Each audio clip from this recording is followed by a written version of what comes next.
Ini pelayanan saya yang kedua kali di tempat ini. Kalau yang pertama beberapa tahun lalu ketika jalan di depan mau belok kemari masih kecil dan gereja masih di bawah, masih dari kayu.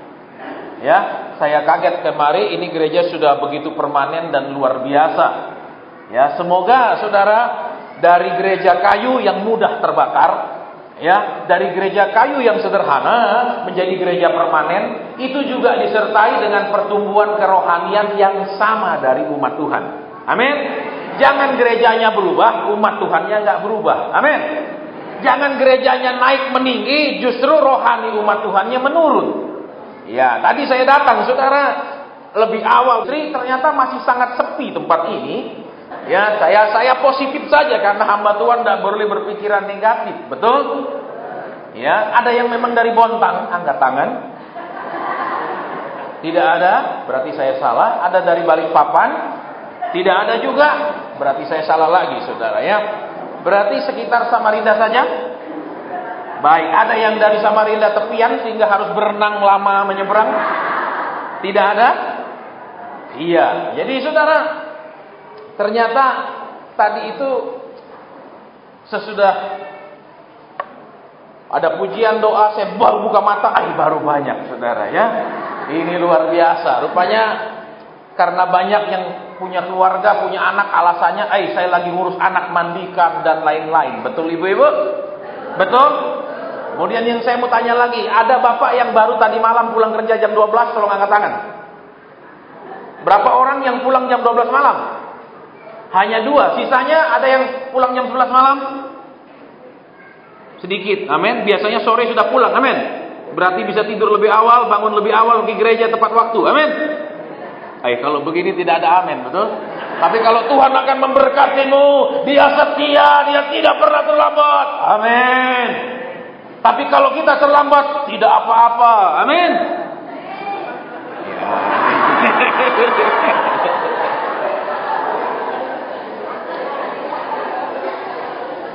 Iya, baik. Ya, sekarang kita membuka kebenaran firman Tuhan. Ya, judul khotbahnya adalah harapan atau pilihan. Ya, harapan atau pilihan. Itu judul khotbahnya pada pagi hari ini.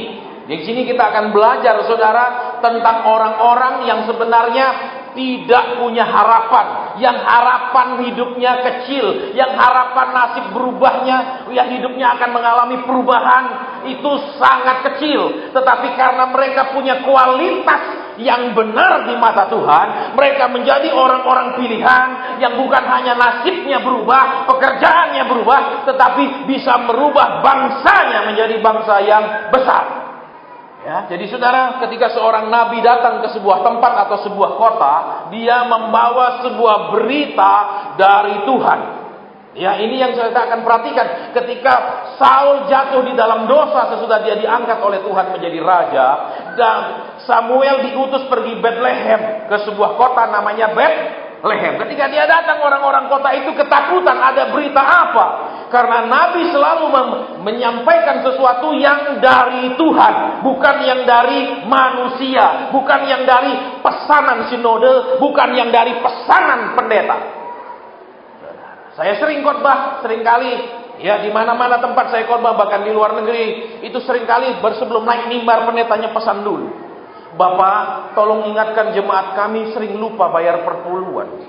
Padahal di khotbah saya tidak ada tentang perpuluhan, saudara. Tapi dia pesan dulu, tolong Bapak ingatkan ya. Kedua ada lagi, Bapak pendeta tolong ingatkan, jemaat di sini sering pindah-pindah. Tolong ingatkan supaya mereka tertanam di dalam gereja. Saya kaget lihat pendeta ini. Kenapa? Dia mau tanam orang di dalam gereja. Bayangkan, saudara. Dia ngeri sekali kalau punya pendeta mau kubur-kubur orang di gereja, betul? Berarti kalau saudara ibadah masih banyak-banyak orang, jangan sedikit, betul? Dia mau kuburkan. Ya kan, minimal kalau saudara mau dikuburkan ada yang tolong cepat, betul? Jadi gereja mau dijadikan kuburan karena orang harus ditanam. Saudara, hanya tanaman itu pohon yang ditanam, betul? Orang jangan sebelum mati, amin. Amin. Kadang dipesan, terus ada lagi, Bapak pendeta di sini ada jemaat, suka buat perpecahan, tolong tegur dari mimbar. Kadang kami diundang, saudara, bukan untuk menyampaikan apa yang Tuhan taruh di hati kami, tapi untuk menjadi loudspeaker bagi apa yang tidak bisa disampaikan. Saudara, nah sekarang itu yang kita pelajari. ya. Harapan atau pilihan. Ya, harapan atau pilihan. Karena jujur saja saudara, hidup kita ini banyak berharap, tetapi seringkali harapan kita tidak terjadi. Hidup kita juga banyak mengalami harapan, kita punya pengharapan, tapi rasanya tidak mungkin tercapai.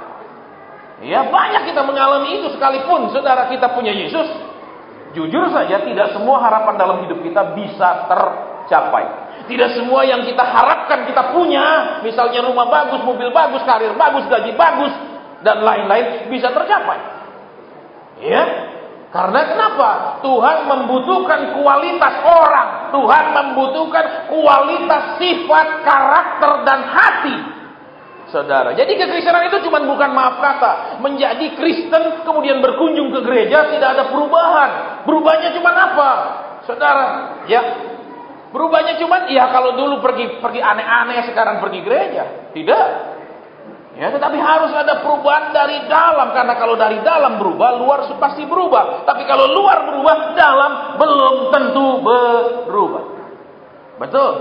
Kristen kan terkenal dengan shalom bro, shalom, glory, haleluya, puji Tuhan. Itu semua orang Kristen hafal, saudara, kalimat-kalimat seperti itu. Tapi belum tentu waktu kita bilang shalom, kita memang punya hati yang damai. Betul. Belum tentu suami istri duduk bersama itu rukun. Amin.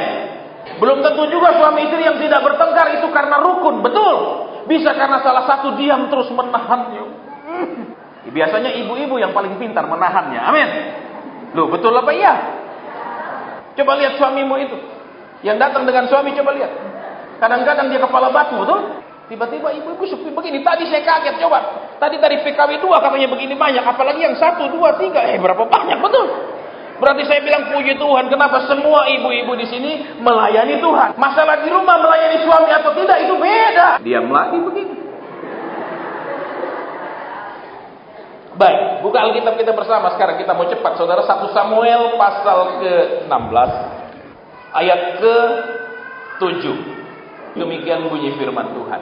Saya minta izin, ini ibadah akan selesai jam 12. Duh, tidak apa-apa, saudara. Kalau Tuhan mau melawat kita jam berapapun, oke. Daripada ibadah kita yang atur, pujian sekian menit, terus firman sekian menit, pengumuman dan persembahan sekian menit. Ya kan, saudara kan tahu firman Tuhan, betul? Waktu setan meninggalkan satu rumah itu kemudian menjadi kosong, rapi, dikatakan kosong, bersih, rapi, teratur, betul? Hasilnya apa? Ada 7 setan masuk lebih banyak. Kenapa, saudara? Ternyata setan suka tempat yang bersih, bukan tempat yang kotor. Maksudnya apa, saudara? Ketika kita khotbah semua yang bersih, tidak ada tentang dosa, tidak ada tentang perzinahan, tidak ada tentang hal-hal yang najis, itu masih banyak setan. Khotbah yang bersih saja. Khotbah, saudara-saudara, Tuhan akan berkati. Hari Minggu saudara mestinya istirahat, mestinya pergi mal jalan-jalan. Saudara pergi gereja berkorban, saudara pasti diberkati. Itu khotbah bersih, saudara. Ya, itu khotbah bersih. Setan banyak pasti. Kedua, saudara, dikatakan apa? Rumah itu kosong. Khotbah yang kosong. Khotbah apa? Saudara ikut Tuhan, masalah semua pasti beres. Saya tidak percaya masalah semua pasti beres. Yang saya percaya, kita pasti banyak punya masalah. Kalau saudara perhatikan, 12 rasul punya hidup. Hidup mereka sesudah Yesus naik ke surga. Mereka semua tersebar menginjil kemana-mana. Mereka punya banyak masalah. Ya, bahkan Rasul Nathanael, saudara, dia menginjil ke Armenia. Ya, tahun 90-an itu Armenia menjadi seluruhnya Kristen. Rasul Thomas pergi India, mati dengan dipanah, seluruh tubuhnya penuh dengan panah. Dia punya masalah. Jadi apa? Khotbah kosong itu cuma khotbah penghiburan. Tenang, Tuhan gak pernah terlambat. Masuk rumah sakit mati, terlambat. Betul. Loh, mati terlambat. Terus apa? Punya utang, rumah sampai dijual, terlambat. Kalau rumah mau dijual, tiba-tiba ada orang malaikat datang, saudara buka mata, ada tumpukan uang. Itu baru tidak terlambat. Betul. Saudara, itu khotbah yang kosong karena tidak mengandung pengajaran. Kemudian dikatakan apa? Rapi, teratur. Maksudnya apa, saudara? Mungkin Tuhan mau kita memuji lebih lama. Mungkin Tuhan mau kita, ada hamba Tuhan digerak untuk khotbahnya lebih panjang. Tidak bisa, waktu sudah ditetapkan. Ketika semuanya dibuat rapi dan teratur, setan lebih banyak datang. Itu kata Alkitab. Itu kata Alkitab. Makanya saya katakan kita selesai jam 12 nggak apa-apa kan? Boleh kan? Pak, saya belum makan. Terlambat makan, stres, nggak makan firman 1 tahun sehat, itu ajaib. Amin. Amin. No. Iya dong. Saudara, baik, sekarang bukan sudah ketemu semua? Saya akan baca ya, saudara juga perhatikan waktu saya baca, benar tidak bacanya seperti itu?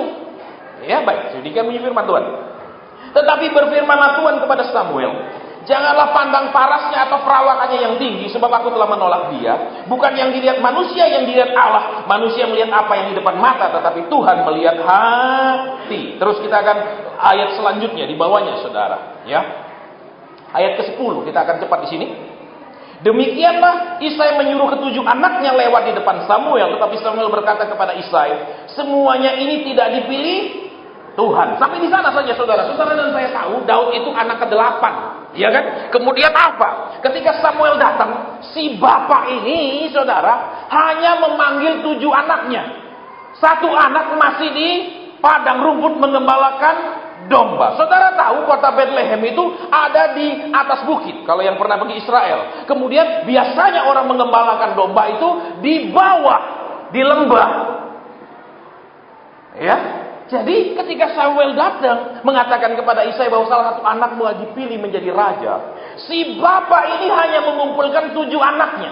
Kemudian Daud tidak termasuk di buku. Daud tidak ada yang perhitungkan, bapaknya sendiri pun tidak menghargai, tidak memperhitungkan dia. Nah, saudara perhatikan sekarang. Siapa di sini pria atau wanita yang pernah pacaran? Tolong angkat tangan. Pernah pacaran? Kan? Banyak yang saya lihat sudah menikah tidak angkat tangan. Rupanya dulu dikawin paksa di desa kan?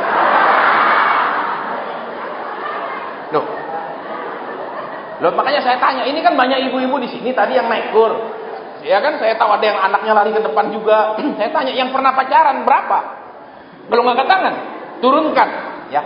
Kalau sekarang si pria punya pacar 2, katakan ada 2 wanita yang dia dekati, kira-kira harapan si wanita ini bisa jadi, bisa enggak kan?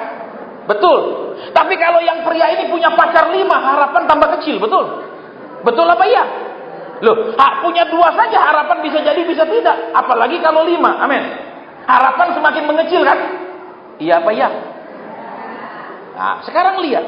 Daud, kalau kita lihat harapannya sudah tidak ada. Kenapa? Karena dia tidak dipanggil masuk ke dalam. Otomatis tidak punya harapan kan? Otomatis bapaknya tidak kasih kesempatan kan? Betul. Betul. Kita mau lihat dulu di sini saudara sebelum kita masuk ke dalam kebenaran yang inti, ya. Terus apa yang terjadi? Ya. 1 maju, 2 maju, dari 7 semua tidak dipilih Tuhan. Betul? Betul. Nah, sekarang kita mau lihat ya, ayat ke-11. Lalu Samuel berkata kepada Isai, inikah anakmu semuanya? Jawabnya, masih tinggal yang bungsu, tetapi sedang mengembalakan kambing domba. Kata Samuel kepada Isai, suruhlah memanggil dia sebab kita tidak akan duduk makan sebelum dia datang ke mari. Kita mau perhatikan di sini apa yang terjadi.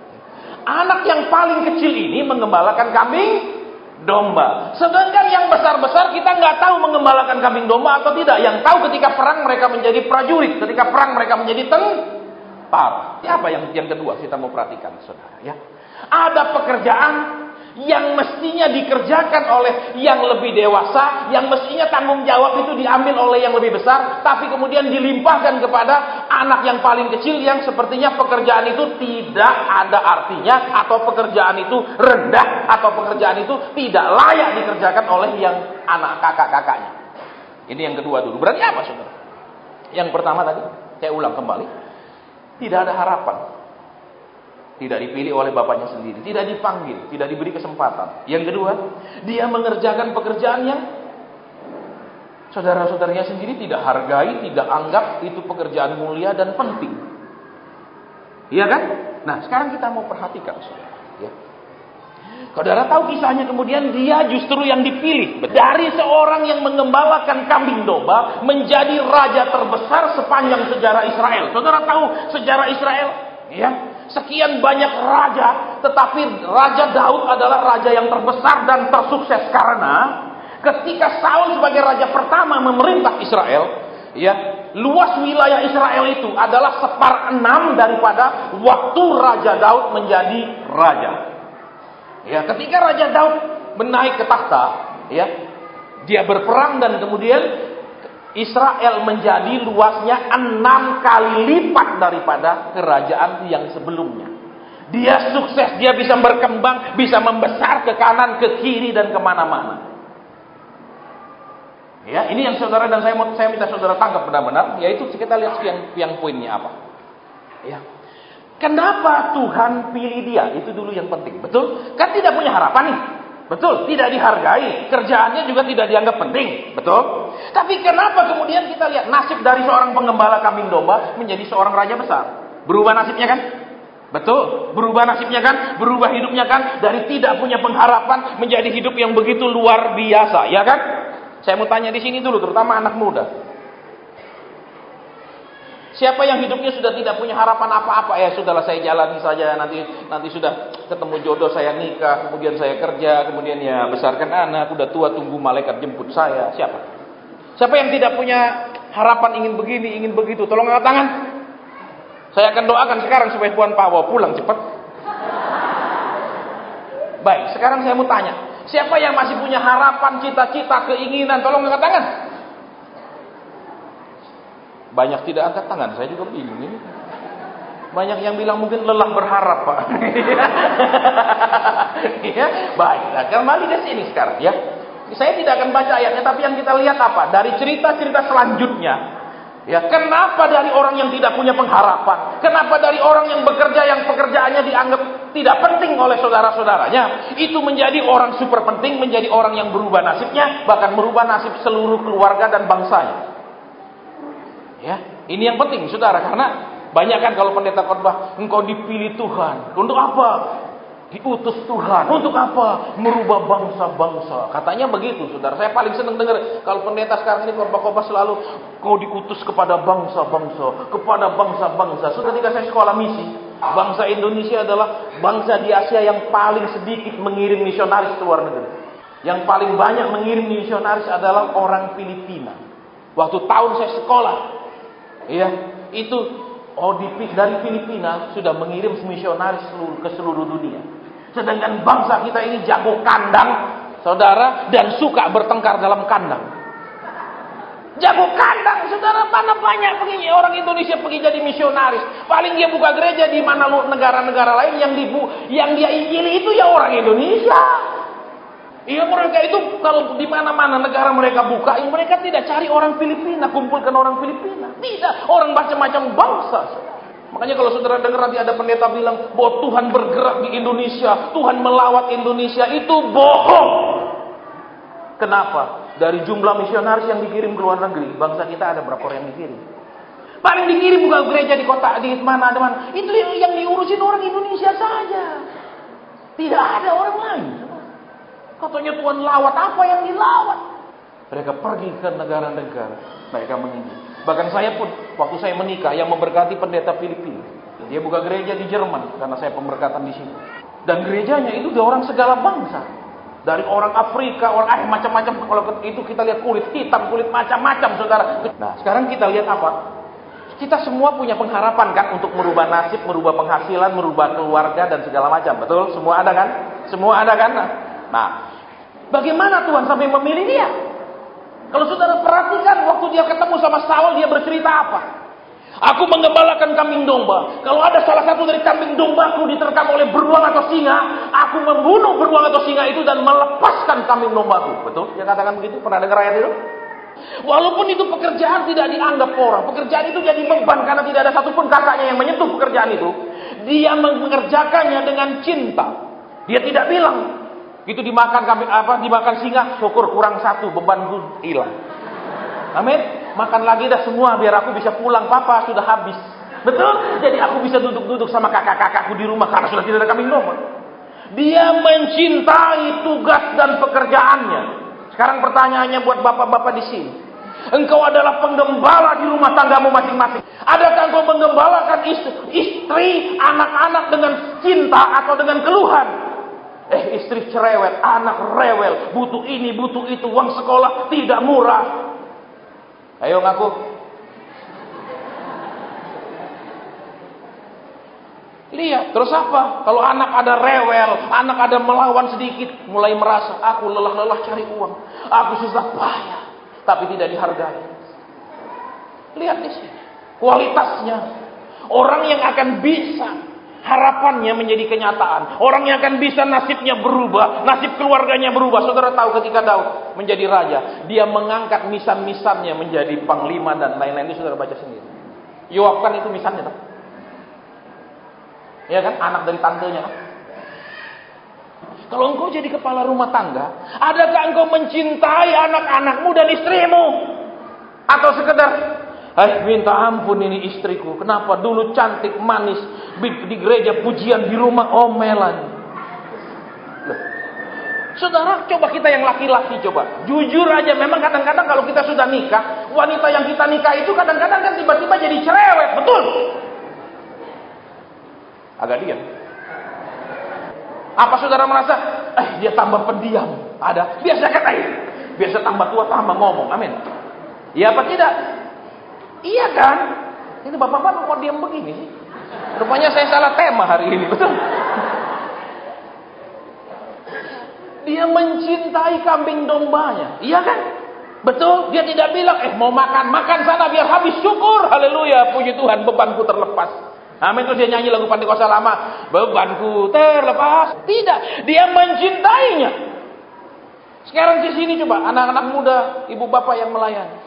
Adakah pelayanan itu engkau cintai atau kau anggap cuma beban, cuma tugas atau kewajiban?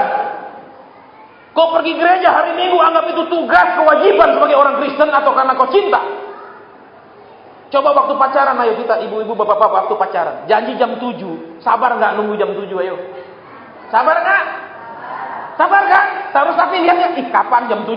Masih lama pagi, nanti sore ya. Aduh, rasanya kok lama, betul? Atau nanti malam minggu, lama malam minggu itu, betul? Baru ngomong sebentar, sudah jam 11 malam, betul? Ketika masih pacaran semua sepertinya lambat dan super cepat, amin? Betul apa tidak? Satu, kalau lambatnya apa? Misal lambatnya, kok nunggu hari ketemunya kok lama, amin? Betul? Tapi begitu duduk berdua kok cepat, amin? Betul tidak? Kan ajaib waktu orang pacaran. Tapi kalau sudah nikah, kebalikan. Baru duduk sebentar, rasanya sudah lama sekali. Iya tidak? Iya tidak, ayo bapak-bapak. Baru duduk 20 menit sama istrimu, rasanya sudah lama. Sudah aku mau nonton TV, maaf. Saya lihat bapak-bapak ini. Coba lihat istrimu, coba, berani. Lihat, yang pertama apa? Mencintai. Yang kedua, lihat. Ini kambing domba, saudara. Walaupun digembalakan sama Daud, kan belum tentu mau dekat-dekat Daud terus. Amin. Bisa jadi ada kambing atau domba yang jalan-jalan jauh-jauh, ditunggu sehingga diterkam. Bisa kan? Yang kedua, saudara. Ya, di dalam tugas kita, bisa ada tugas-tugas yang belum tentu itu tugas didukung, dimengerti. Sebagai bapak misalnya, engkau sudah kerja lelah, untuk membiayai istri anakmu. Belum tentu anakmu mengerti, menghormati pekerjaanmu. Bisa jadi dia ngomel terus, Pak minta motor. Kapan belikan motor? Percuma bapak kerja siang malam, tidak bisa beli motor, tahu? Belum tentu dia mengerti. Terus seorang ibu rumah tangga misalnya, belum tentu suamimu mengerti bebanmu ngurusi anak-anaknya dari suamimu itu, betul? Cucu-cucu daripada mertuamu itu, betul? Kadang-kadang bisa kau lihat suami kepala batu, terus lihat anak, ini mulut anakku cerewet persis mulut mertuaku, misalnya bisa. Iya apa ya? Saudara, kalau laki-laki, ya sama mertua laki, biasanya itu jarang ada masalah, lo tahu? Biasanya yang masalah adalah menantu perempuan dengan mertua perempuan, amin. Betul apa ya? Ada ibu yang tegang. Ada yang tersenyum, betul? Saya nggak tahu. Yang tegang mungkin merasa ini nyinggung saya. Yang tersenyum mungkin merasa sebelah saya. Ya, yang kedua apa? Tadi belum tentu ini kambing domba nurut, betul? Tapi ketika dia diterkam, ketika dia jauh dari pengawasan Daud, dia diterkam. Daud mencarinya, Daud melepaskannya. Daud tidak bilang salahmu. Ya, makanya jadi kambing domba dekat-dekat sama gembala. Betul? Nah, sebagai kepala rumah tangga, engkau tidak boleh bersikap seperti itu. Kalau ada anakmu gini ya syukur. Salahmu. Kenapa enggak dengar omongan papa? Loh, Dia langsung ngapain? Melepaskan itu kambing domba dari mulut beruang atau singa. Itu yang kedua. Yang ketiga, kalau sekarang itu kambing domba lagi diterkam mau dibawa lari, Daud tidak bilang, kutungguin, kulihat dia bawa lari kemana, pasti nggak bisa nguber, amin. Kenapa? Yang ketiga, dia bertindak sangat cepat. Alias apa tadi? Nah, kalau tadi di sini nggak banyak yang jadi Daud. Kenapa? Jam 8 tepat banyak yang telat, amin. Tidak seperti Daud, cepat. Karena saudara dan saya terlambat ibadah, mestinya pujian ada 12 terpaksa dipotong jadi 11. Tuhan kurang dipuji karena saudara dan saya terlambat. Betul? Betul. Sebelum saya jadi hamba Tuhan, saya kerja dengan orang Amerika. Saudara tahu kalau orang Amerika, saudara datang terlambat, apa buat orang Amerika kedatangan terlambat itu? Bukan buat Tuhan, buat orang Amerika. Kalau terlambat adalah, dia katakan saya pernah terlambat jemput dia. Dia katakan, dia gini kan jamnya. Memang saya terlambat itu 15 menit. Karena saya sedang tunggu supir saya yang terlambat datang. Saya bilang, I'm really sorry. Dia bilang apa? I'm not your inferior. Aku ini bukan bawahanmu ya, suruh aku nunggu kamu ya. Kalau kamu itu atasanku, aku nunggu. Itu kalau orang Amerika, saudara. Dia katakan apa? Yang layak ditunggu itu hanya atasan daripada si penunggu. Berarti apa? Kalau orang datang ibadah terlambat, itu dia jadikan Tuhannya bawahannya. Tunggu aku. Aku bos. Coba lihat. Kalau saudara kerja di perusahaan, bos boleh datang terlambat. Amin. Ada nggak kemudian satpamnya bilang, hei bos terlambat? Ada? Nggak ada. Tapi kalau karyawan terlambat? Kalau bos terlambat datang, dia ada urusan di tempat lain atau dia lagi sibuk, betul? Kalau karyawan terlambat, dia pemalas, amin. Tidak ada alasan, bos lagi sibuk. Lagi ini tidak ada, karyawan itu pasti terlambatnya karena malas, betul? Ketika itu diterkam, kalau saudara nonton ya Discovery Channel National Geographic, itu singa kalau dia terkam itu dia seret, dia lari dengan cepat untuk kemudian dikeroyok oleh teman-temannya untuk dihancurkan. Berarti apa? Ada ketindakan yang cepat, tindakan yang segera, tidak ada tunda-tunda. Dengar firman Tuhan suruh tobat, belum tobat-tobat. Dengar firman Tuhan suruh tepat waktu, sudah 25 pendeta datang suruh tepat waktu, tetap tidak tepat waktu. Alasannya jamnya rusak. Saudara, ada kecepatan. Sudah jadi Kristen 10 tahun tetap tidak berubah. Ketepatan waktu. Sudah berapa lama sih jadi Kristen? Sudah berapa perubahannya menurut firman Tuhan? Sudah banyak. Banyak yang Kristen dari sejak lahir justru tidak berubah. Banyak dia rasa pergi gereja sudah hafal dari Kejadian sampai Wahyu. Terus dia lihat tangan Yesus itu angkat tangan. Dia pikir Yesus memberkati. Bukan, Yesus sudah angkat tangan ngurusi, tahu?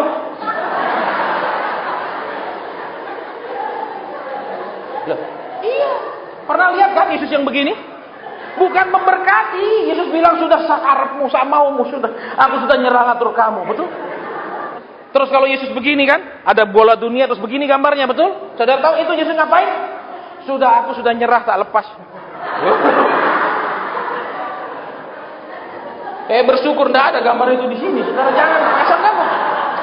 Ya, jangan yang begitu itu sudah tanda Yesus sudah angkat tangan, betul? Jangan dipasang. Terus apa lagi? Yang menyerang kambing domba itu bukan hewan yang lemah, bukan hewan yang tidak berbahaya, tapi hewan yang bisa membunuh Daud, betul? Kualitas apa? Tidak memikirkan kepentingannya sendiri, keselamatannya sendiri. Banyak suami cuma mikirkan kesenangannya sendiri, kesukaannya sendiri, tidak mikirkan keluarga. Terima gaji dia pergi judi, terima gaji pergi tempat pelacuran. Dia mikirkan dirinya sendiri, tidak memikirkan keluarganya. Saudara lihat di sini, orang yang dipilih oleh Tuhan itu bukan sembarang orang. Saudara semua umat Tuhan, tapi belum tentu orang-orang yang dipilih oleh Tuhan. Saya hamba Tuhan, belum tentu orang yang dipilih oleh Tuhan. Saya dipanggil, tapi belum tentu dipilih. Karena Tuhan katakan banyak yang dipanggil, tapi sedikit yang dipilih. Daud dan saudaranya semua kan umat Tuhan. Amin. Amin. Umat Israel. Betul. Tapi yang Tuhan pilih secara khusus satu-satu, itu yang penting. Ya kan, kambing domba itu waktu diterkam, Daud pergi bunuh. Dia tidak bilang, ini singa besar. Saudara yang pernah lihat singa langsung. Hampir 2 meter itu panjangnya. Besar, betul-betul besar. Tapi Daud tidak memikirkan keselamatannya sendiri. Berarti apa kalau engkau jadi istri, jangan cuma berpikir besok beli baju baru, beli perhiasan. Pikirkan suamimu yang cari uang itu. Pikirkan anak-anakmu yang butuh. Jangan pikirkan diri sendiri terus. Supaya hemat. Daripada tiap hari pakai, nanti sore hilang. Pakai cat pilok. Seret-seret. 1 bulan tahan.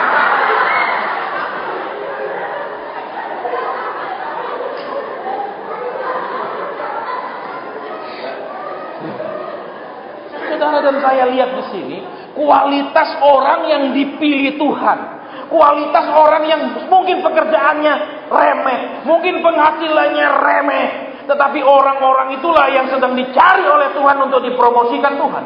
Kemudian kita lihat, bagaimana dia bisa membunuh beruang dan dia pasti sudah terlatih menghadapi beruang dan singa, betul? Dia pasti sudah sangat sering sehingga dia katakan waktu dia ketemu dengan Saul, beruang dan singa sudah pernah aku bunuh. Dia jadi orang yang terlatih.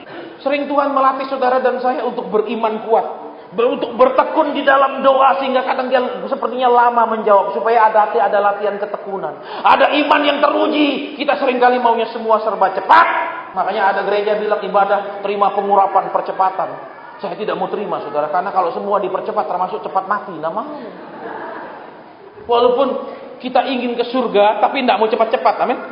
Walaupun semua ingin ke surga, siapa yang daftar paling dulu? Ayo, hari ini saya terima pendaftarannya. Nggak ada, Pak. Betul, maunya paling belakang semua. Kecuali yang sudah putus asa, kecewa. Kalau sudah putus asa, Tuhan bawalah aku pulang.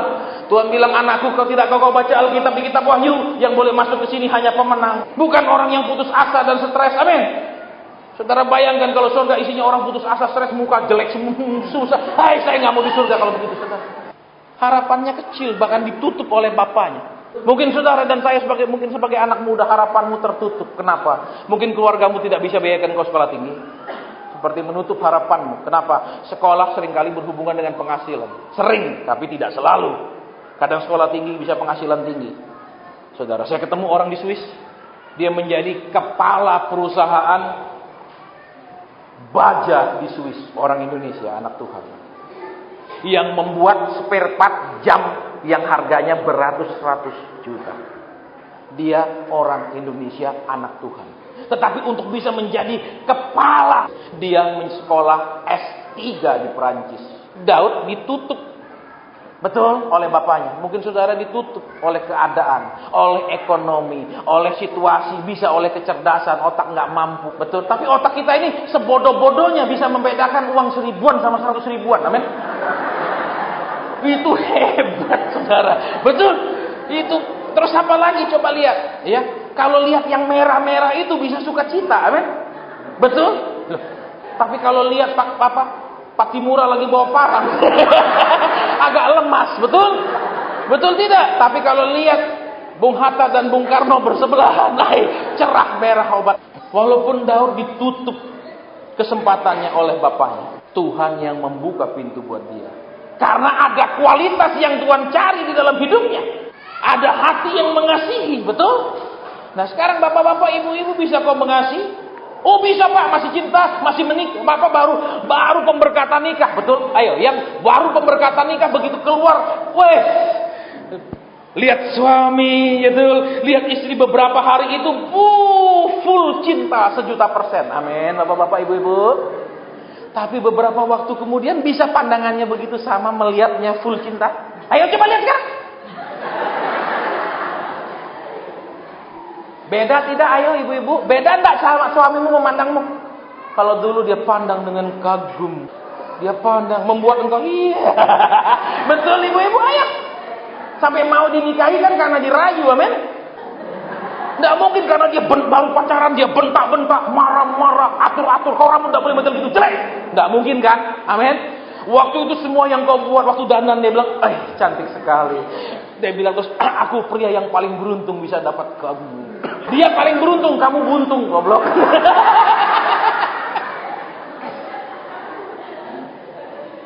Coba lihat ayo jujur aja ibu-ibu. Waktu pandang waktu masih pacaran beda enggak ayo? Beda. Amin. Engkau pun berbeda, betul?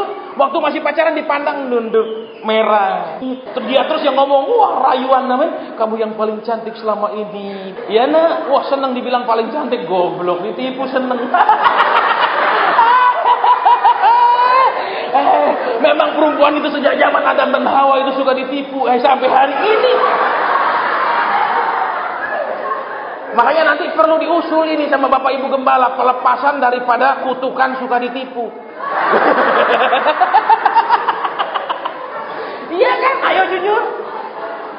Coba ibu-ibu waktu dia rayu bener gak ngomongnya gitu? Kamu yang paling cantik, betul? Mungkin ada ibu-ibu yang bilang, kenapa kamu pilih aku yang? Kan sering banyak kalau pacaran pasti wanita-wanita nanya gitu kan? Iya apa tidak? Ayo jujur. Pasti nanya gitu kan? Pasti yang ini bilang, iya karena kamu di mataku yang paling cantik. Seneng. Bodoh dibilang paling mana ada. Memangnya yang lain jelek semua. Tuhan ampuni mereka. Itu roh kesombongannya Lucifer menganggap dirinya paling top. Amin. Loh, itu juga perlu dilepaskan, saudara. Ya, itu kutukan roh Lucifer, betul? Menganggap karena kenapa? Lucifer kan Alkitab bilang dia diciptakan yang sempurna, betul? Tubuhnya semua isi alat musik bercahaya. Malaikat lain enggak seperti dia. Itu kan roh Lucifer, betul ibu-ibu? Jadi nanti beritahu anakmu kalau laki-laki ngerayu kamu seperti itu, ingat mama dulu dirayu seperti itu dan bohong.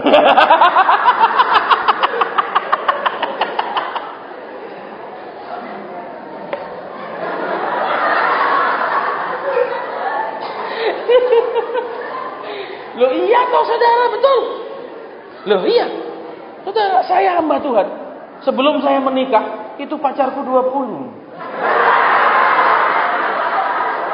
Serius. Saya pacaran dari SMP kelas 2. Kelas 2 SMP sudah pacaran, ketangkap basah ciuman di ruang kelas. Bapak saya dipanggil ke sekolah, saya nggak berani pulang. Iya karena Tuhan bilang, kamu aku izinkan seperti aku biarkan supaya kenapa? Besok ketika kamu jadi hamba Tuhan, kau ketemu orang berdosa, kamu udah ngakini karena kamu dulu berdosa. Kalau kita dari hidup kudus menjadi hamba Tuhan, ada juga bahayanya. Lihat orang berdosa, kita bilang pendosa. Aku bisa hidup kudus, kamu kok tidak bisa.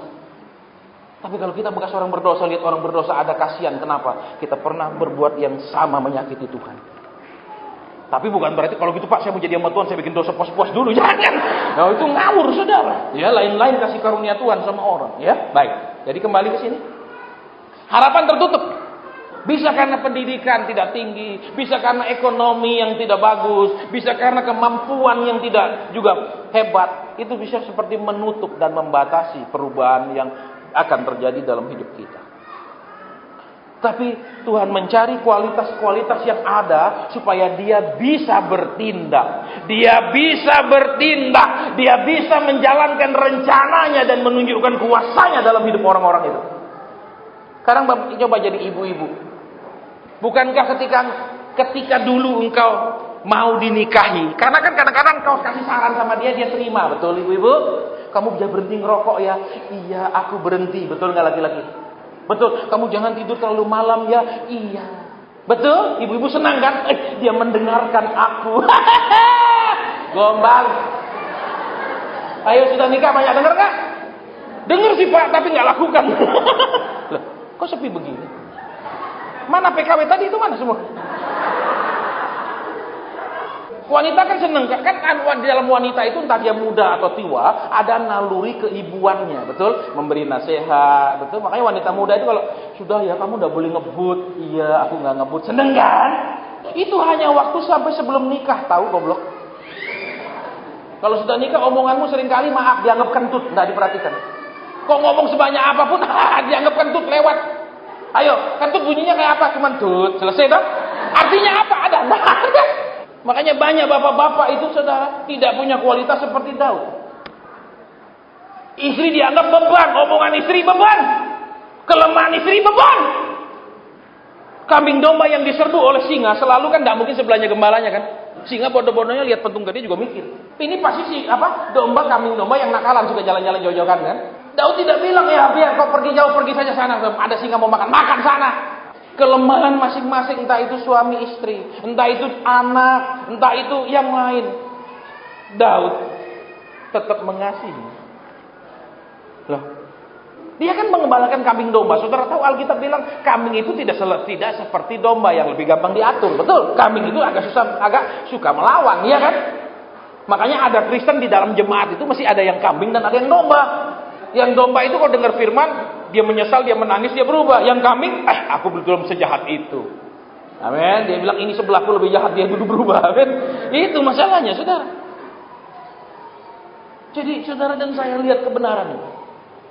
Kalau kita punya kualitas yang Tuhan cari, pembatasan apapun yang membatasi perjalanan hidup kita, perubahan nasib kita, terus masa depan kita, itu Tuhan sanggup bereskan. Tetapi dia cari kualitasnya. Tuhan tidak pilih sembarang orang yang gak jelas.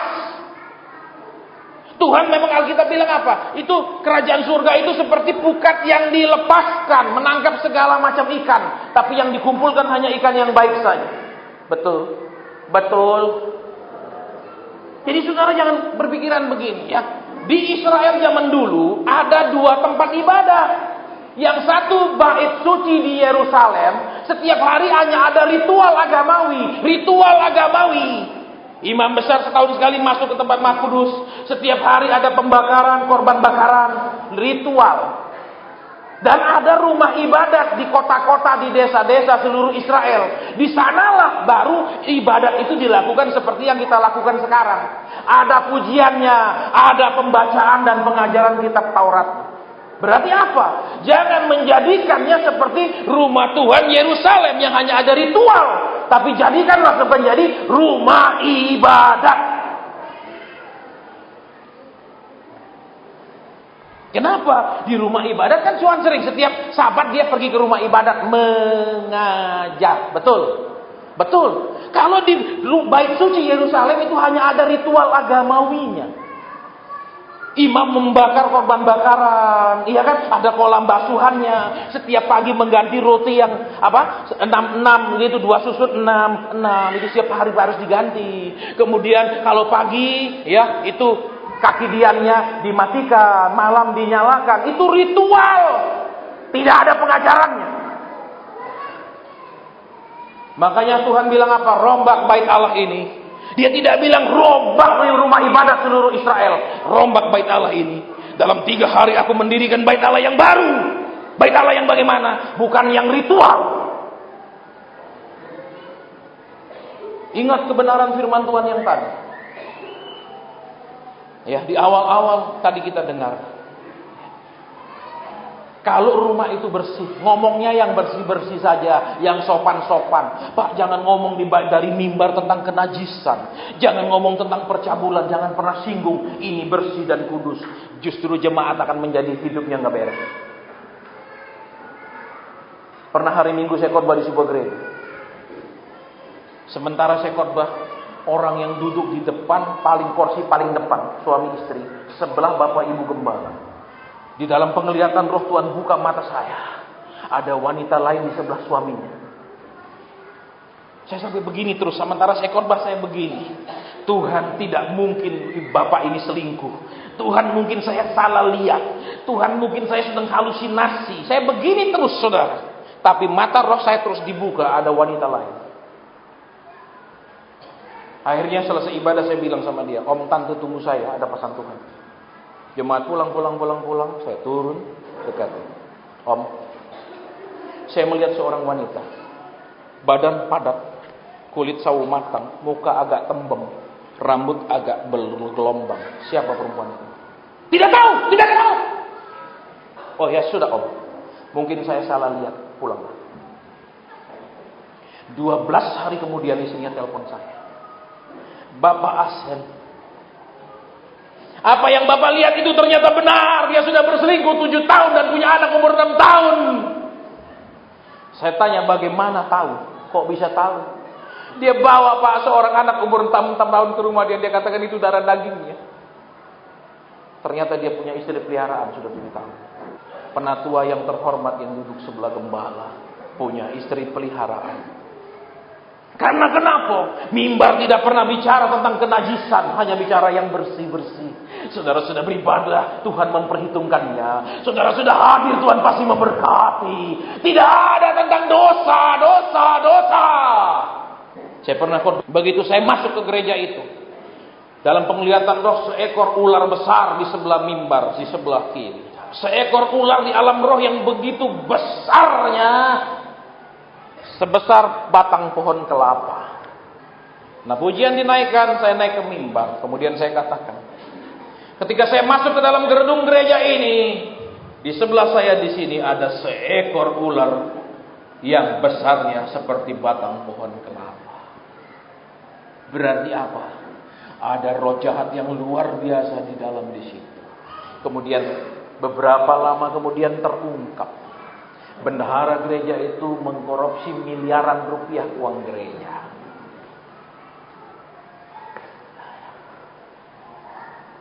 Ketika Yesus mengkhotbah di Bait Allah, ada orang yang kerasukan. Betul? Di rumah ibadat ada orang yang kerasukan. Yesus lepaskan dia dari kerasukan. Jadi apa? Kita nggak boleh bicara tentang yang bersih-bersih saja, yang enak-enak saja, yang memberi pengharapan saja. Kita bicara tentang pengajaran, teguran, nasihat Tuhan.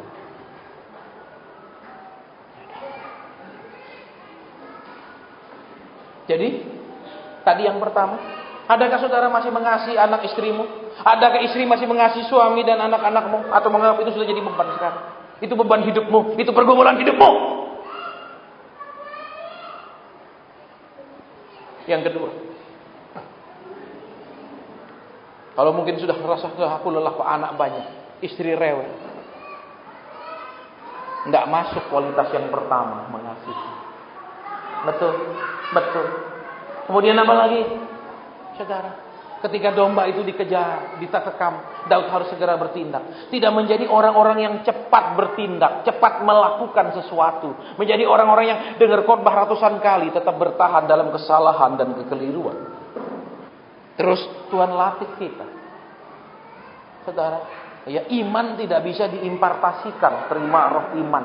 Saudara harus dididik oleh Tuhan lewat pengalaman, lewat kesusahan, lewat pergumulan untuk punya iman yang kuat. Pertama Tuhan memanggil saya. Saudara, saya dilatih tentang iman. Apa latihannya? Saya pergi melayani kemana-mana. Tidak ada uangnya. Saya masuk ke pedalaman-pedalaman. Saudara tahu pedalaman-pedalaman. Pendeta pedalaman pun hidupnya sangat susah. Saya waktu itu saya paling ingat saudara di pedalaman Sumatera. Saya tanya pendetanya, Bapak 1 bulan berapa persembahan? Total dengan perpuluhan semua 60.000 rupiah. Bisa dibayangkan hidup dengan 60.000 rupiah. Terus saya katakan bagaimana? Ya saya ada pelihara ayam. Saya pelihara babi Pak. Maka ketika dia kasih persembahan, saya bilang saya tidak boleh terima ini Pak. Kenapa? Ada 60.000 rupiah 1 bulan, 2.000 1 hari, makan apa saudara? Ya, saya pergi pedalaman-pedalaman dididik oleh Tuhan. Dan di situ saya kagum sama mereka. Kenapa? Walaupun mereka kekurangan, mereka mau melayani. Beda sama kami pendeta kota. Turun pesawat, dijemput mobil enak, makan restoran mahal. Tapi saya yakin orang-orang yang melayani di pedalaman itulah besok rumahnya lebih besar di surga daripada kami. Saya dididik Tuhan untuk apa? Murni. Terus apa? Untuk percaya Tuhan yang adakan. Percaya Tuhan yang adakan. Bukan karena ada tugas khotbah, ada amplop. Ada tugas khotbah, ada amplop. Ada ibadah, ada amplop. Ada ibadah, ada persembahan. Diajar Tuhan, kamu kerja sama aku. Aku yang gaji kamu. Tidak boleh berharap ke jemaat yang kamu layani. Tidak boleh ngingat-ngingatkan mereka persembahan. Minta sama aku. Aku yang pekerjakan kamu, aku yang gaji kata dia. Di situ saya diajar apa? Tidak boleh ragu menyampaikan kebenaran. Tidak boleh ragu menyinggung hati jemaat. Tidak boleh takut ditinggal jemaat. Kalau Tuhan suruh ngomong apa? Ngomong. Aku digaji Tuhan. Karena saya taati Tuhan, aku tidur di lantai. Pernah tidur di lantai. Kenapa orang tidak senang dengar khotbahku? Aku pernah hidup, maaf kata, makan harus super hemat supaya bisa makan. Karena orang benci kalau ditegur. Karena orang sakit hati kalau diberitahu salahnya. Di situ apa? Dimurnikan oleh Tuhan, diuji cintanya. Kau melayani aku karena aku berkati setiap hari. Kau melayani aku karena kau berkecukupan terus menerus. Atau tetap mau melayani walaupun kurang. Iya. Diajar Tuhan, dilatih. Ingat, Daud tentu saja tidak begitu pertama kali menghadapi singa langsung bisa bunuh dia. Dia butuh latihan terus menghadapi beberapa ekor singa sampai dia jadi jagoan. Betul? Duh, iya apa ya? Saudara coba ibu-ibu ini apa langsung bisa pakai ini gincu gitu, apa pakai lipstik namanya gincu, sekarang lebih bagus lipstik. Ya, apa langsung coba baru belajar, lebih keluar sini sedikit, betul? Sini sedikit, betul apa tidak?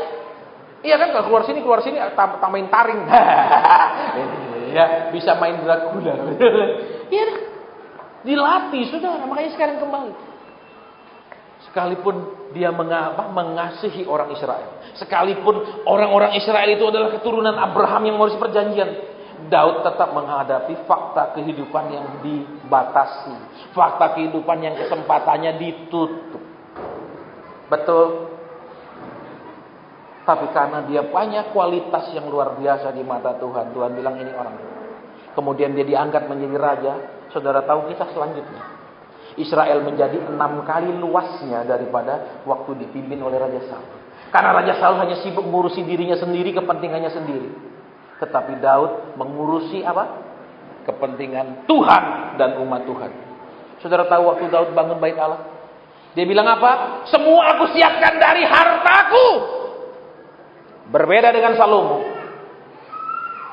Salomo peras rakyat terus, pajak setinggi-tingginya. Maka ketika dia mati, rakyat memberontak. Betul? Betul. Ketika anaknya jadi raja, rakyat bilang apa? Bapakmu sudah begitu memberatkan kami. Daud keluarkan hartanya. Salomo mengerampas harta orang. Itu bedanya. Dan akhir dari hidup mereka berdua berbeda. Betul? Dua-duanya akhir hidupnya berbeda. Satu menjadi penyembah berhala sampai hari matinya. Betul? Satu berkenan terus. Saudara, lihat. Tuhan tidak menghalangi hambatan yang terjadi dalam hidupmu. Pembatasan yang terjadi dalam hidupmu. Mungkin tidak bisa maju, gaji nggak bisa naik, cita-cita nggak bisa teraih. Tuhan tidak hilangkan dan hancurkan itu dengan doa-doa. Tetapi Tuhan mencari pribadi yang seperti yang dimiliki Daud. Kualitas hidup seperti Daud.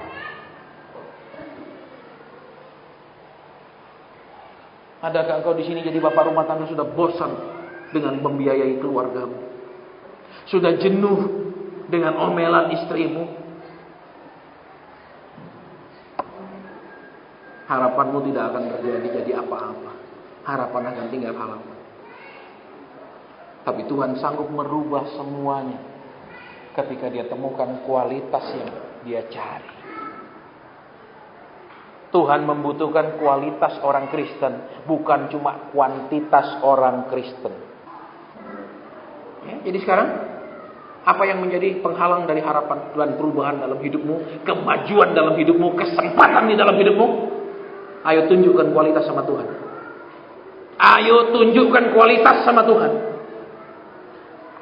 Kualitas yang mengasihi pekerjaannya, mencintai apa yang ditugaskan kepada dia.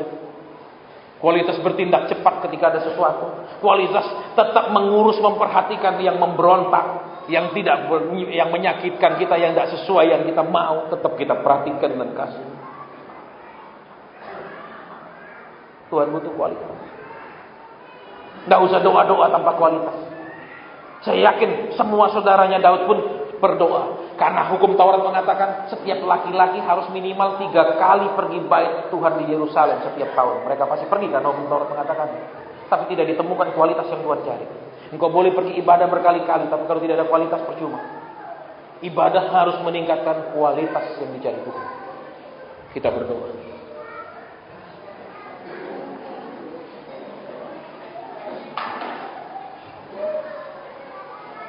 Bapa kami di surga, hamba sudah menyampaikan apa yang kau taruh di hati hamba tadi pagi. Hamba terbatas menjelaskannya, tetapi rohmu tidak terbatas mengartikannya dan memasukkannya ke dalam hati umatmu di tempat ini. Kiranya Tuhan menolong kami lewat rohmu supaya kami ditemukan punya kualitas yang kau cari. Sehingga apapun pembatas penghalang, kami bisa maju terus. Kemuliaan Tuhan terjadi dalam hidup kami. Bila ada sesuatu yang Tuhan ingin sampaikan, silahkan. Bila ada sesuatu yang Tuhan ingin nyatakan di tengah umat-Mu, mari. Terima kasih. Terima kasih. Dalam nama Tuhan Yesus kami sudah berdoa, bersyukur, berterima kasih. Haleluya. Amin. Buka mata saudara. Saya dikasih penglihatan oleh Tuhan, ada orang yang sering keluar darah di hidungnya. Ada orang yang kadang ada keluar darah di hidungnya. Mana orang itu, tolong segera angkat tangan dan tidak usah maju ke depan. Saya tidak ulang berkali-kali. Ya, saya melihat ada orang yang seperti mimisan itu. Mana orangnya? Tolong angkat tangan. Atau anaknya. Tolong ibunya atau bapaknya angkat tangan. Ada? Tidak ada? Siapa anaknya? Ya? Baik. Berdiri di tempat, wakili mereka. Berdiri di tempat, wakili mereka. Saya akan berdoa buat hidung yang sering berdarah itu sekar. Firman-Mu mengatakan ketika 2-3 orang berkumpul, Kau ada di tengah-tengah kami. Dan di sini ada lebih dari itu ya Tuhan. Kami tahu walaupun kami tidak melihat, tetapi Engkau setia dan Engkau membuktikan kehadiran-Mu. Sekarang Tuhan, ada keluarga, ada anak mereka yang menderita mimisan. Kami berdoa sekarang di dalam nama Tuhan Yesus. Apapun penyebab mimisan itu berhenti sekarang di dalam nama Tuhan Yesus Kristus. Mereka pulang dan menemukan anak keluarga mereka itu berhenti mimisan dan seumur hidupnya tidak pernah mengalami hal yang sama lagi. Dalam nama Tuhan Yesus Kristus. Amin. Yang kedua, ada orang yang selalu batuk terus, bukan TBC, tapi terus-terusan batuk. Batuk terus gangguannya. Mana orangnya? Segera berdiri di tempat. Sudah berapa lama itu ibu batuknya? Lama sekali. Taruh tangan di dada, kita mau berdoa. Taruh tangan di dada, taruh tangan di dada. Hamba tidak turun menjamah dia karena Engkau di sini dia hanya menjamah anakmu. Tangan hamba pernah berbuat dosa, tanganmu kudus selama-lamanya. Biar tanganmu yang menjamah ibu ini, dia pulang dan seluruh sistem pernafasannya pulih baik karena kuasa Yesus. Dalam nama Tuhan Yesus Kristus. Sembuh, baik, sempurna. Yang ketiga, saya merasakan telinga sebelah kanan saya bermasalah sekarang di bagian yang sangat dalam. Siapa di sini telingamu bermasalah? Bukan di luar-luarnya, tapi di sangat dalamnya. Di dalam sekali ada tidak nyaman. Mana orangnya? Mohon lebih cepat, saudara. Siapa yang dalam sekali itu ada masalah di telinganya, bukan keluar nanah, tapi tidak ada seperti tidak beres di telinga itu. Tolong berdiri di tempat sekarang. Tolong sekarang berdiri di tempat. Taruh tangan yang di telinga yang sakit itu sekarang. Firman Tuhan mengatakan sembuhkanlah orang sakit. Dan firman itu tidak pernah dicabut sampai hari ini.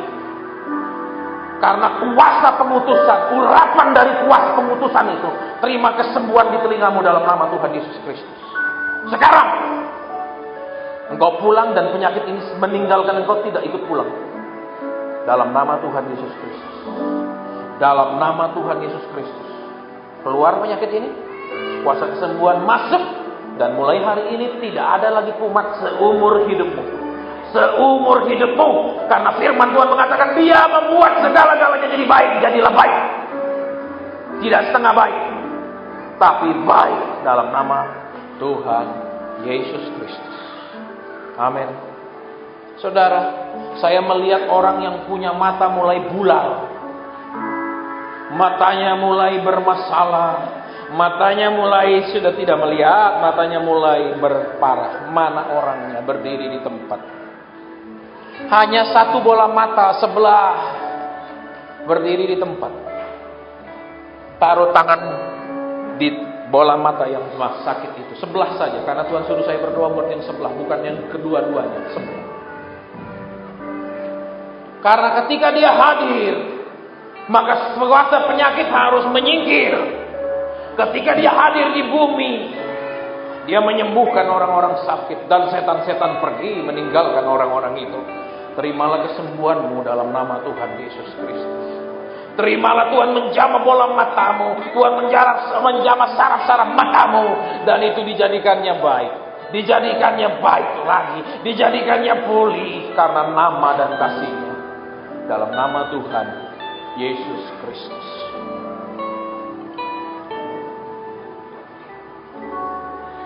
Saudara, di sini ada orang yang punya gangguan pencernaan. Setiap kali dia buang air itu selalu sembelit. Setiap kali dia buang air itu selalu kotorannya keras, sakit. Mana orang yang berdiri di tempat? Sudah berapa lama itu, Pak? Ya? Sebulan ini. Mau digenapkan setahun atau mau sembuh? Hanya satu orang. Saudara, saya ingatkan. Sesudah saya turun mimbar, saya nggak mau berdoa.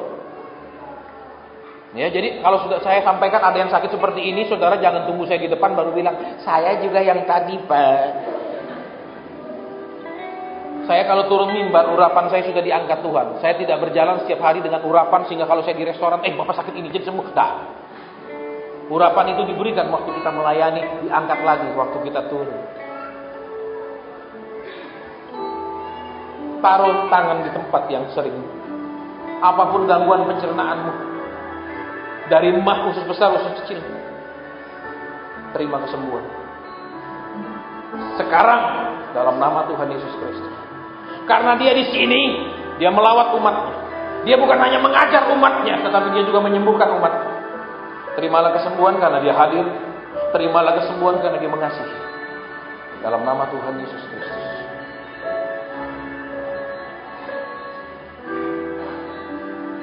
Duduk. Saya mau berdoa buat ibu. Ada wanita di sini. Saya tidak tahu apa yang terjadi di kandungannya. Tetapi saya mendengar kata dua. Bisa jadi salah satu, karena Tuhan tidak jelas sekali kepada saya. Dua. Bisa jadi satu. Engkau 2 kali gugur, tidak bisa punya anak. Itu yang pertama. Dua. Saya melihat kandungan dan saya dengar Roh Kudus bilang 2. Bisa 2 kali gagal punya anak. Ya, atau saudara saat ini sudah punya anak 2. Tapi mungkin ingin anak tambah satu lagi, saya tidak tahu. Karena saya hanya melihat kandungan dan saya mendengar kata 2. Saya tidak tahu. Karena ingat kata firman Tuhan, nubuat tidak sempurna. Ya, apa yang saya dengar tidak sempurna karena memang Tuhan hanya firman-Nya yang sempurna. Ada orangnya di sini? 2. Saya tidak mengerti apa dengan kandungan yang kata 2. Ada yang mengerti maksudnya? Iya, ibu kenapa kandungan itu? 2 kali keguguran, tapi sekarang sudah punya anak ibu ya? Tidak ada sama sekali. Sekarang usia berapa? 50. Saya tidak tahu apakah saya disuruh berdoa supaya ibu punya anak, walaupun mungkin secara ilmu kesehatan tidak mungkin. Kami pernah buat KKR di salah satu kota. Ya. Sementara firman disampaikan, biasanya sudah firman saya berdoa. Tiba-tiba Tuhan bilang, di sini ada suami istri yang sampai sekarang tidak punya anak. Sepasang suami istri berdiri, suaminya sudah kacamata super tebal, sudah tua. Ya, terus Tuhan bilang apa? Doakan supaya punya anak. Tuhan berikan dia seorang putri kemudian, sekarang sudah mulai remaja. Buat Tuhan Sarah 100 saja bisa. Amin. Amin. Tapi saya tidak tahu apa yang saya suruh katakan kepada ibu yang 2 kali gugur. Ya, tapi saya mau berdoa di dalam bahasa roh. Biarlah Roh Kudus yang menyampaikan kepada Roh Kristus apa yang harus didoakan. Sikarala ya lama sikina raya lama sangkala sipapapu fikiti didi raya lama sikina raya lama sangkala sikarala ya lamu ina raya lama sik. Dalam nama Tuhan Yesus Kristus, aku tidak tahu apa yang aku disuruh doakan, tetapi aku mau berdoa buat kerinduan hatimu. Tadi firman-Mu sudah disampaikan. bahwa harapan bisa dihalangi, harapan bisa tertutup. Engkau mengajarkan itu tadi kepada umat-Mu. Sekarang Tuhan, genapilah firman-Mu dalam hidup ibu ini dalam nama Tuhan Yesus Kristus. Dalam nama Tuhan Yesus Kristus. Dalam nama Tuhan Yesus Kristus. Amin. Saya mau berdoa buat siku yang sering kali sakit karena pernah jatuh dan tidak pernah pulih sampai hari ini. Saya mau berdoa buat siku lengan yang karena pernah jatuh tidak pernah benar-benar pulih sampai hari ini. Mana orangnya? Tolong segera berdiri. Berapa lama itu ibu sakitnya? Ya? Sejak kecil. Jatuh terus gak pernah pulih kan? Saudara, jadikan tempat ini bukan rumah Tuhan seperti di Yerusalem, hanya ada ritual agama, tapi tempat ibadah. Di mana Yesus mengajar, di mana Yesus menyatakan mujizat. Kalau itu rumah Tuhan, di Yerusalem hanya ada ritual agamawi.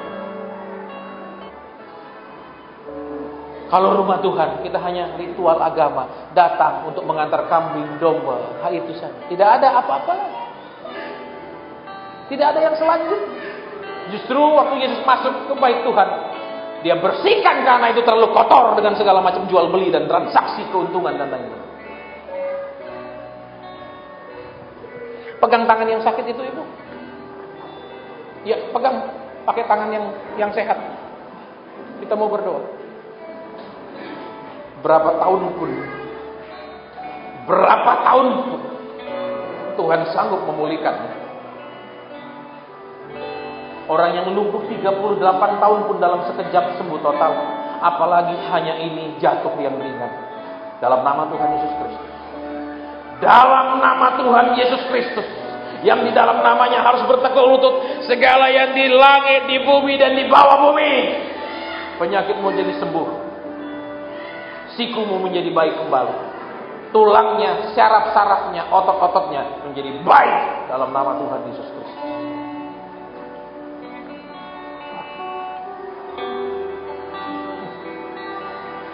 Saudara, saya disuruh Tuhan berdoa buat orang yang selalu punya masalah dengan tenggorokannya yang infeksi. Mana orangnya? Mana orangnya yang di dalam tenggorokanmu ini terus-menerus ada masalah? Cepat berdiri. Kenapa itu tenggorokannya? Satu orang saja. Di atas tidak ada. Hanya satu orang. Taruh tangan di bagian tenggorokan itu sekarang.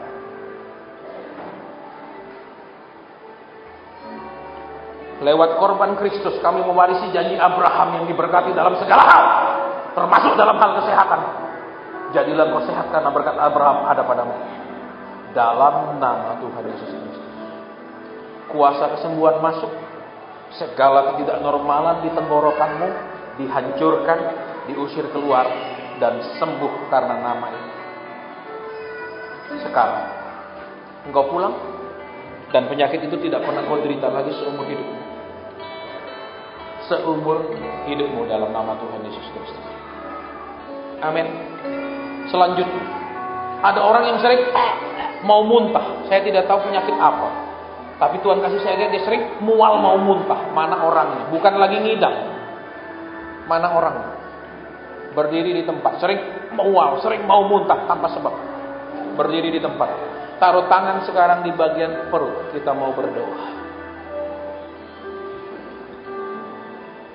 Firman Tuhan mengatakan bahwa Dia tidak berubah dahulu, sekarang, sampai selama-lamanya. Dahulu Dia menyembuhkan, sekarang pun Dia mau menyembuhkan.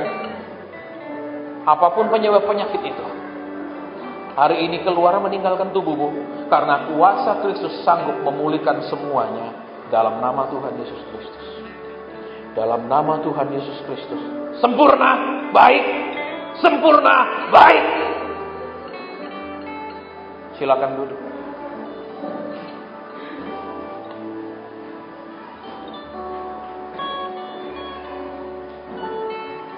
Saudara, saya disuruh berdoa buat ada anak Tuhan di tempat ini yang saat ini selalu kalau berdoa itu berhenti Tuhan. Bukan dia ingin berhenti dari pekerjaannya, bukan dia ingin berhenti melayani atau itu, bukan. Dia selalu berharap masalahnya berhenti sampai di sini, berhenti. Pergumulannya selesai sampai di sini, tapi itu pergumulan terus jalan terus. Saudara tahu ada roh ayan yang disembuhkan Tuhan? Pernah tahu kan? Roh ayan itu roh apa? Saudara tahu?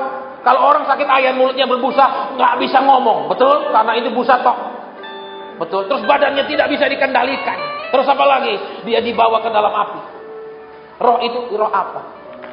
Pergumulanmu tidak berteriak kepadamu setiap hari mengancam engkau, tidak mengganggu tidak mengintimidasi pikiranmu dengan sebuah kata susah keluar. Pergumulan itu seperti orang ayan, hanya diam, tetapi kau rasakan penderitaannya. Terus apa? Itu tidak bisa dikendalikan. Engkau tidak bisa mengendalikan pergumulanmu. Dia semakin berat dan semakin susah. Terus apa? Dia bahkan membawanya ke dalam keadaan yang lebih berbahaya lagi. Itu roh ayan yang harus diusir. Mana orangnya yang sampai hari ini kau sudah bergumul terlalu lama dan kau bilang sudah berhenti Tuhan, berhenti sudah Tuhan. Kau berharap pergumulanmu selesai tapi tidak pernah berhenti sampai hari ini, sampai siang ini. Berdiri di tempatmu saya tidak tumpang tangan. Berdiri di tempatmu saya tidak tumpang tangan. Tanganku banyak berbuat dosa. Aku tidak layak tumpang tangan. Biar Yesus yang ada di sini tumpang tangan sendiri.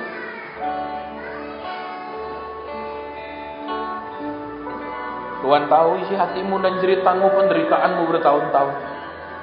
Tuhan tahu kau menjerit, aku kecewa. Itu jeritan rohmu yang naik ke hadirat Tuhan. Hari ini dia pedulikan engkau. Hari ini matanya terarah kepadamu. Engkau yang hadir di sini, jamalah dia Tuhan. Engkau yang hadir di sini, peluklah dia Tuhan. Dalam nama Tuhan Yesus Kristus. Dalam nama Tuhan Yesus Kristus.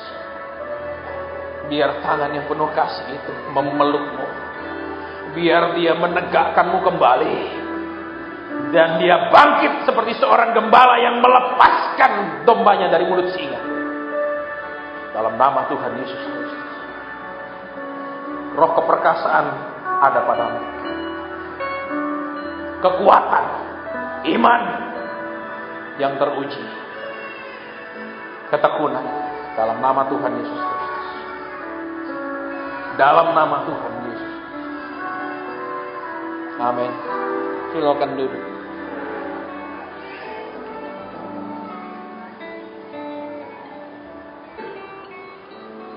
Karena ingat, firman Tuhan diinspirasikan oleh Roh Kudus untuk mengartikannya bukan dengan ilmu homiletika, tapi dengan duduk di kaki Tuhan.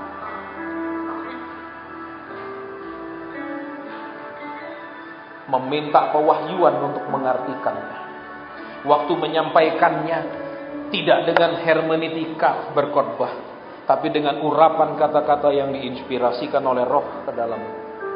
Itu yang membuat ibadah itu menjadi hidup, bukan seperti ibadah di bait Tuhan di Yerusalem, tapi seperti ibadah di rumah ibadah.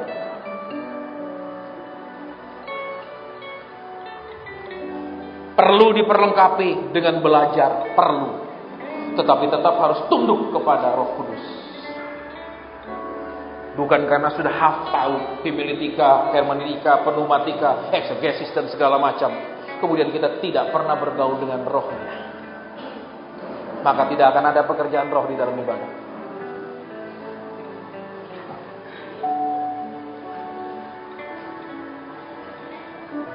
Ya, belum jam 12. Amin. Biasanya murid-murid itu kalau dikasih pulang lebih awal bersuka cita. Amin. Betul yang sekolah-sekolah? Tiba-tiba pelajaran terakhir gurunya bilang, anak-anak, guru mau rapat. Anak-anak dipulangkan. Apa bilang, kok enggak belajar? Ada yang bilang begitu? Pasti hore. Betul. Amin. Terus apa? Beri kemuliaan bagi Tuhan. Ya. Senang kan pulang lebih awal? Karena ibadah jadi beban. Baik, Bapak hamba sudah sampaikan kebenaran firman-Mu. Hamba sudah sampaikan penyataan-penyataan Roh Kudus-Mu. Hamba selesai karena Engkau tidak suruh hamba ngomong lagi. Supaya tidak ditambahi dengan mau sendiri, tidak juga dikurangi, tetapi persis seperti yang Tuhan mau. Dalam nama Tuhan Yesus Kristus, dikembalikan pujian, hormat, syukur, kemuliaan, kemasyuran bagi Yesus saja, karena Dialah yang melakukan segala sesuatunya bagi umatnya. Haleluya. Amin. Mimbar saya serahkan kembali. Semua sudah diberkati Tuhan. Amin. Kurang keras? Lebih keras? Oh, kalau begini baru persis anak sekolah minggu. Amin. Iya saudara, Tuhan itu kan bilang yang gak bisa menyambut kerajaan Allah seperti anak-anak, gak masuk. Berarti minggu depan kalau tidak seperti ini, serahkan aminnya, gak masuk loh.